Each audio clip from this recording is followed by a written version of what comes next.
Welcome back to गोरलै channel. दिनै बे खोन्दोआव नोंथांमोनजों जों सावरायदों खोन्दो 4आव थानाय कार्बन आरो बेनि खौसेफोर। थामहिनबा जोङो बेवहाय जोङो गिबियावनो सावरायगोन कार्बननि ओंथिया मा आरो बे कार्बनजों सोमजिनाय खौसेफोरा मा मा बेनि सोमोन्दै जों बे खोन्दो 4आव सावरायगोन।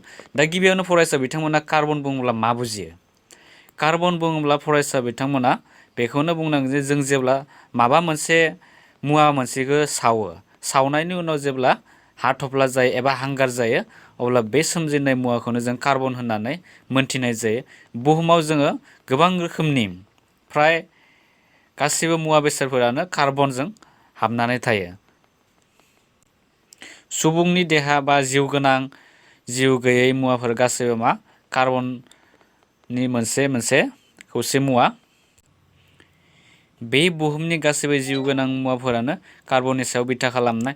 जोङो नुनो मोनदों बुहुम बिखुङाव खनियारि मुवानि महराव कार्बना 0.02% दङ, नाथाय आरो बे बारमण्डलाव 0.03% कार्बन डाइ अक्साइड दङ। आरो मिथिंगायाव कार्बननि खम बिबांनि मोनोब्लाबो बेफोरनि जा कार्बननि बाहायनाया जोबोर गुवारथार। बेनि थाखायनो बेखौ जोङो मिथिंगायाव गोबां बिबांनि बाहायनाय नुनो मोनो। दा जों फरायसा बिथांमोनजों जों बे कार्बना मा मुवाफोरजों सोमजिगोन, मा मुवाजों फिनजाथाय जायो होननानै मोनसे खौसे मुवाफोर सोमजिगोन बेनि सोमोन्दै जों सावरायगोन। दा गिबियावनो जों बे खोन्दोआव फरायसा बिथांमोनजों सावरायगोन कार्बननि बन्ड लोगो अरजाब बन्ड। थामहिनबा कार्बन बन्ड एबा लोगो अरजाब बन्ड माखौ बुंनाय जायो? इंराजियाव बुंनाय जायो दा कभेलेन्ट बन्ड। बेनि ओंथिया मा आरो बे माबोरै सोमजियो बेनि सोमोन्दै जों सावरायगोन। अके फ्रेन्ड्स, जों दिनैनि बे खोन्दोआव गिबियावनो जों सावरायगोन कार्बन बन्ड एबा लोगो अरजाब बन्ड। दा कार्बन बन्ड लोगो अरजाब बन्ड बेनि सोमोन्दै जों गिबियावनो सावरायनो नागिरदों।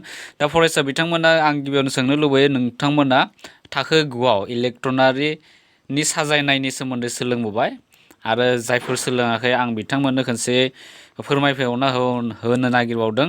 दा कार्बन बुङोब्ला कार्बनखौ जोङो सिजों दिन्थिनाय जायो। बे कार्बननि दिन्थिसिना जाबाय सि आरो बेनि जा इलेक्ट्रननि अनजिमा, कार्बननि इलेक्ट्रननि अनजिमाया गासै बेसेबां? 6। थामहिनबा बे 6आ इलेक्ट्रननि अनजिमाबो जागोन आरो गुन्द्रासायारि अनजिमाबो जागोन। गुन्द्रासायारि अनजिमा, कार्बननि गुन्द्रासायारि अनजिमाया बेसेबां? कार्बननि गुन्द्रासायारि अनजिमा बेयो 6 नाम्बाराव दङ। कार्बना 6, एटमिक नाम्बार इज 6। बेनि थाखाय जों जेब्ला बेखौ कार्बनखौ जेब्ला जोङो साजायगोन, थामहिनबा सावगारियाव जेब्ला जों इलेक्ट्रनफोरखौ बे इलेक्ट्रनारि रानसारनाय मावखान्थिजों जेब्ला साजायगोन अब्ला बेयो जागोन गिबियाव मा निउक्लियासआव कार्बन थाबाय, बेयो मोनसे मा बेनि सोरगिदिं मोनसे सेल थाबाय। बेखौ सेल नङाबा इंराजि सेल बुंनाय जायो आरो बर'आव मा बुंनाय जागोन? बेखौ खोलोब बुंनाय जायो। दा बेनि कार्बननि गिबि खोलोबआव बेसेबां मोनबेसे इलेक्ट्रन थागोन? बेयाव मोननै थागोन। बेनि मोननैनि जों बारा लिरनो हाया बेवहाय इलेक्ट्रनखौ। बेनिफ्राय जेब्ला मोननैनि बारा जागोन अब्ला नेक्स्ट खोलोबाव थांगोन। दा बे गिबि खोलोबखौ बुंनाय जायो के खोलोब, बेनि नैथिखौ बुंनाय जायो एल खोलोब आरो बिदिनो बेबायदि एलनि उनाव मा जागोन? एम खोलोब, एन खोलोब बिदि जालांगोन।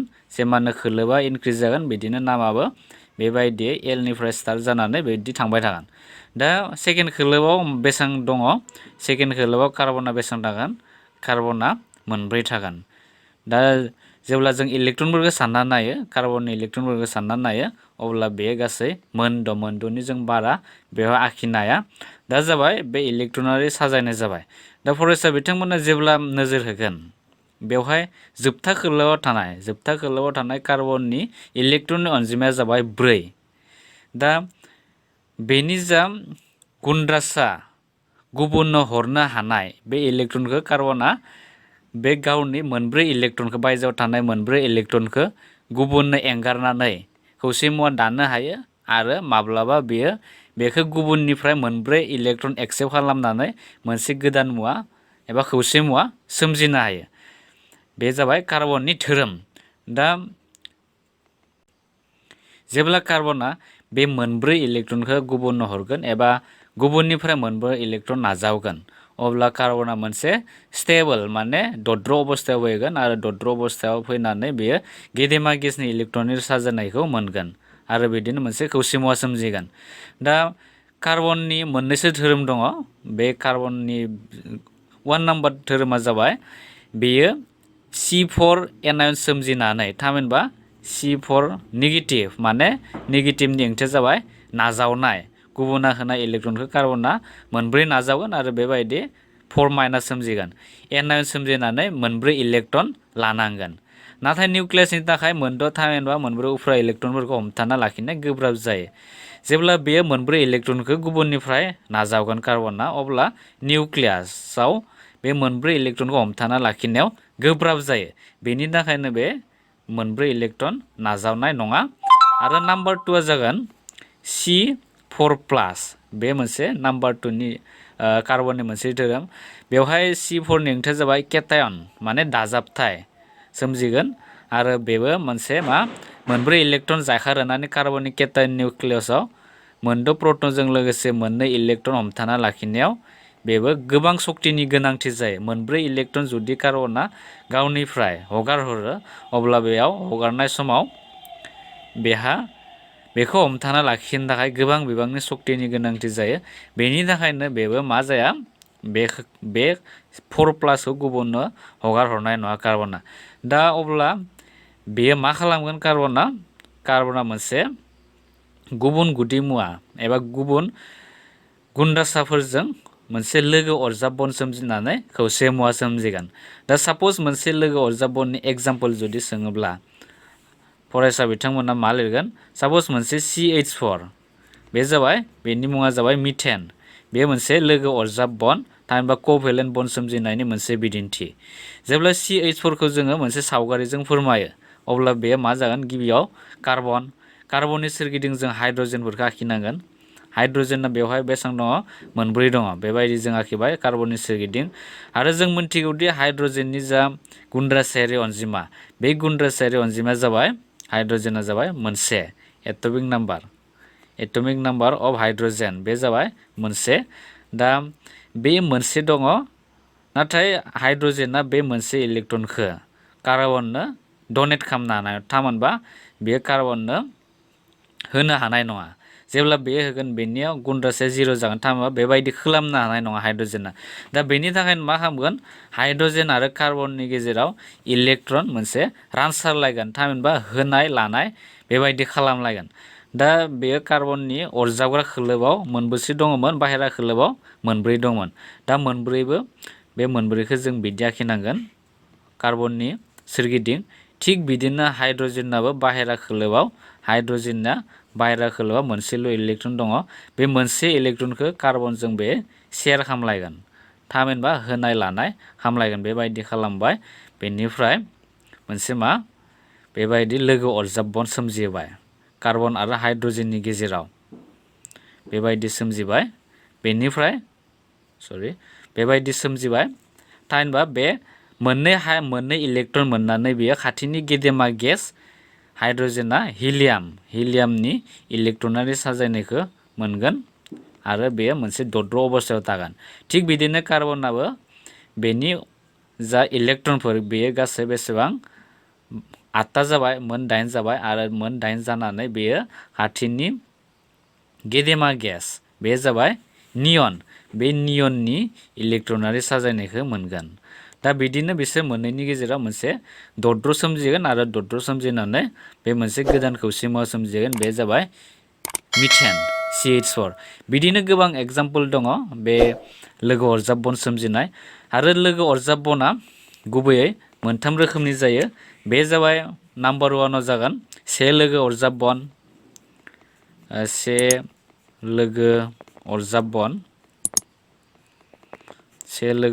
बन्ड बेनिफ्राय नाम्बार 2 थागोन 2 लोगो अरजाब बन्ड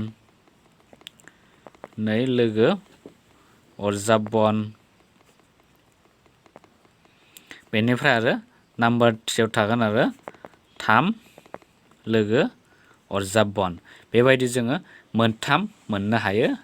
कार्बन बे अरजाब बन्डखौ लोगो अरजाब बन्डआ गासै मोनथाम। 1 लोगो अरजाब बन्ड, 2 लोगो अरजाब बन्ड, 3 लोगो अरजाब बन्ड। दा जेब्ला बेफोरनि बुंफुरलुखौ सोङो अब्ला फरायसा बिथांमोना मा बुंगोन? से लोगो अरजाब बननि मिनिङा मा, नै लोगो अरजाब बननि मिनिङा मा आरो थाम लोगो अरजाब बननि मिनिङा मा। दा गिबियावनो से लोगो अरजाब बनखौ जों डिसकास खालामनो नागिरदों। दा से लोगो अरजाब बन बुङोब्ला मा बुजिगोन? से लोगो अरजाब बननि ओंथिया जाबाय मोनसे खौसे मुवायाव, थामहिनबा जोङो गोजौनि बे मिथेननि एग्जाम्पलखौनो लानो हायो। दा बेवहाय मिथेन, कार्बन आरो हाइड्रजेननि गेजेराव मोनसे इलेक्ट्रन शेयार खालामलायदों, थामहिनबा होनाय लानाय खालामलायदों। बेवहाय हाइड्रजेना मोनसे इलेक्ट्रन शेयार खालामदों, कार्बनाबो बे हाइड्रजेनजों मोनसे इलेक्ट्रन शेयार खालामलायदों। दा बेनि थाखाय बिसोरनि गेजेराव मा सोमजिगोन? मोनसे सिंगोल बन्ड, थामहिनबा से लोगो अरजाब बन सोमजिगोन। जों बे से लोगो अरजाब बनखौ ओरैबायदि दिन्थिनो हायो, बे जाबाय बननि सिन, थामहिनबा नै सिना जाबाय बनसेखौ फोरमायो। बेफोर गासिबो बनसे। आरो जेब्ला बननै जागोन अब्ला बेवहाय डाबल बन्ड थागोन, आरो जेब्ला बनथाम जागोन अब्ला बेवहाय ट्रिपल बन्ड थागोन, आरो जेब्ला मोनसेल' बन्ड थायो अब्ला बेखौ जों सिंगोल बेबायदि दिन्थिनो हानाय जायो। बे जाबाय बननि सिम्बल। दा बेनो जाबाय एग्जाम्पल। दा नै लोगो अरजाब बनालाय मा? नै लोगो अरजाब बनाबो बिदिनो कार्बन आरो जायखिजाया मोनसे मुवानि गेजेराव मा सोमजिगोन? मोननै, जायखिजाया कार्बन एबा गुदि मुवानि गेजेराव मोननै बन्ड थानो नांगोन, अब्ला बेयो मा सोमजिगोन? नै लोगो अरजाब बन सोमजिगोन। थामहिनबा कार्बनल' नङा, बेयो जायखिजाया मोननै सेम गुदि मुवाफोरनि गेजेरावबो बे नै लोगो अरजाब बना सोमजियो। बिदिन्थि हिसाबै जों नै लोगो अरजाब बननि बिदिन्थिफोरखौ जों लिरनो हायो। बे नै लोगो अरजाब बननि जा बिदिन्थिफोर, बे बिदिन्थिफोरा जाबाय O2, बेफोरखौ जों लिरनो हागोन, Cl2, बेफोर जाबाय बिदिन्थि।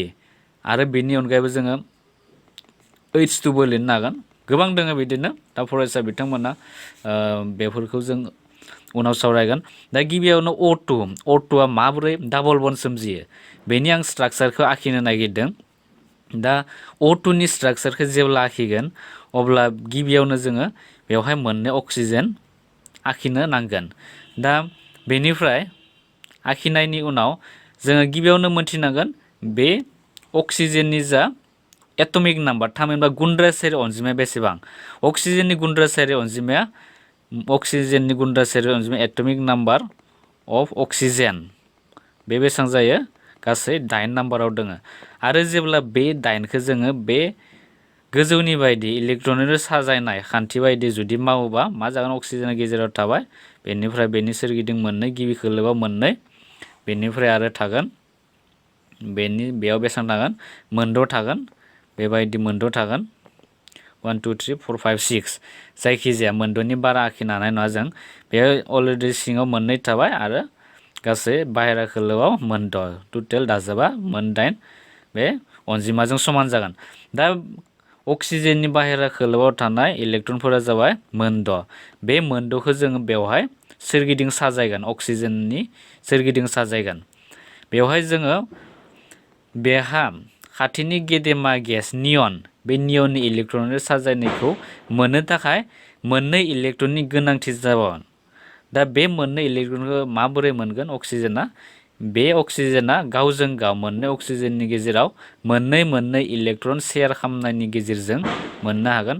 दा बेवहाय मोननै इलेक्ट्रनफोरखौ शेयार खालामगोन। बे अक्सिजेनाबो आरो बे अक्सिजेनाबो गावसोरनि गेजेराव मोननै इलेक्ट्रन शेयार खालामगोन। आरो बाहेरा खोलोआव बे अक्सिजेना मोनबेसे दंमोन? मोनद' थानो नांगोन। बेवहाय मोननै अलरेडि पार्टिसिपेट खालामबाय, शेयार खालामलायबाय। बेनिफ्राय आद्रा बेसेबां थाबावगोन? मोनब्रै। जों बेखौ बेबायदि आखिना होनो हायो। टटेल बाहेरा खोलोआव बेसेबां जागोन? 1 2 3 4 5 6। थिग बिदिनो नैबे मोनसे अक्सिजेननि थाखायबो सेम जागोन।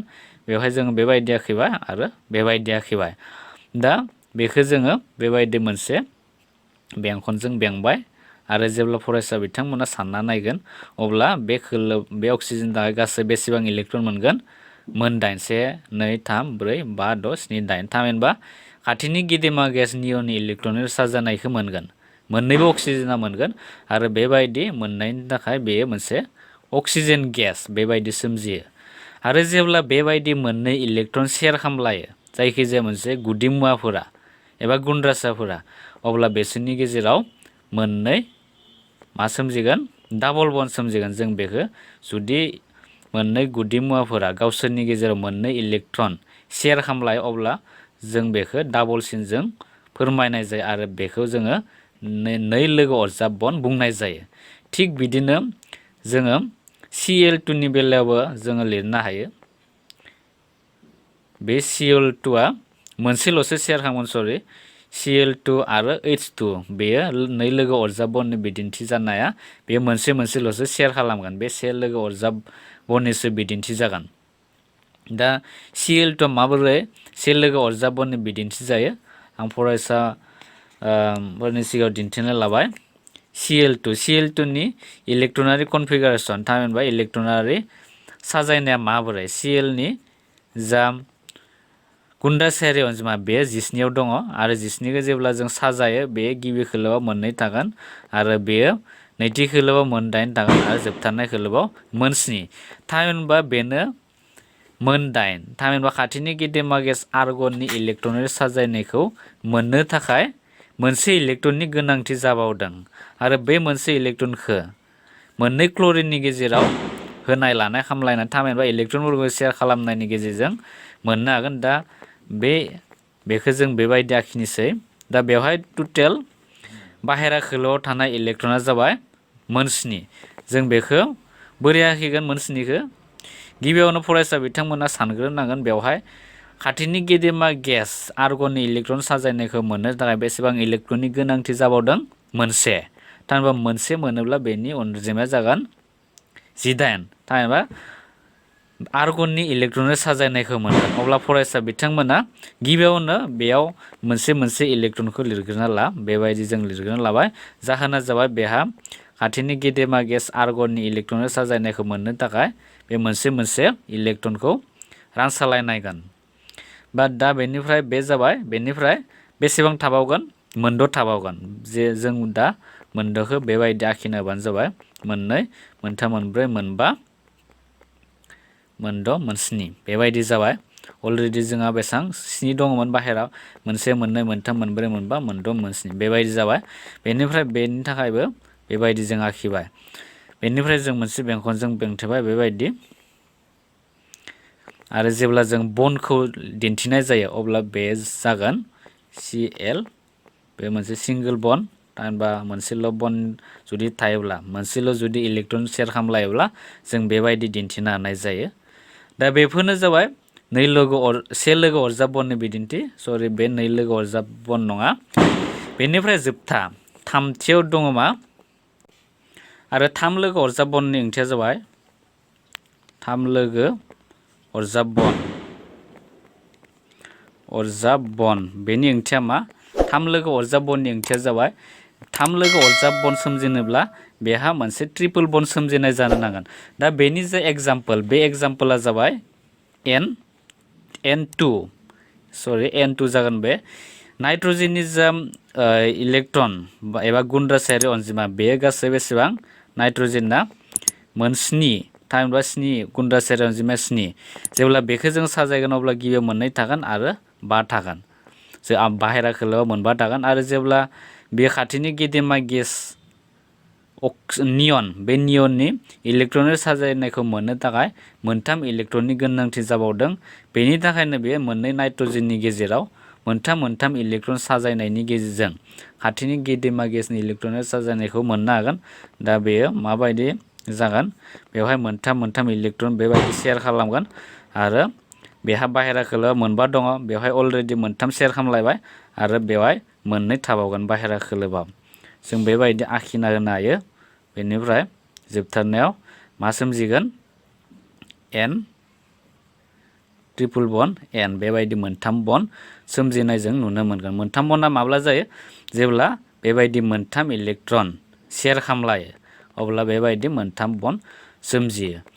दा फरायसा बिथांमोनखौ आं आसा खालामबाय 1 लोगो अरजाब बन 2 लोगो अरजाब बन 3 लोगो अरजाब बननि मिनिङा मा आरो एग्जाम्पलफोरा मा बेखौ आं मोजाङै बुजिबाय एबा सोलोंना लानो हाबाय आं बेखौ मिजिं खालामबाय फरायसा बिथांमोनखौ। बेनिफ्राय जों नेक्स्ट भिडिअ जों बिदिनो सावरायगोन माखासे बे लोगो अरजाब बननिनो माखासे इम्परटेन्ट खोथाफोरखौ जों उननि भिडिअ सावरायफिनगोन। स' लोगोफोर थेंक इउ फर वाचिं।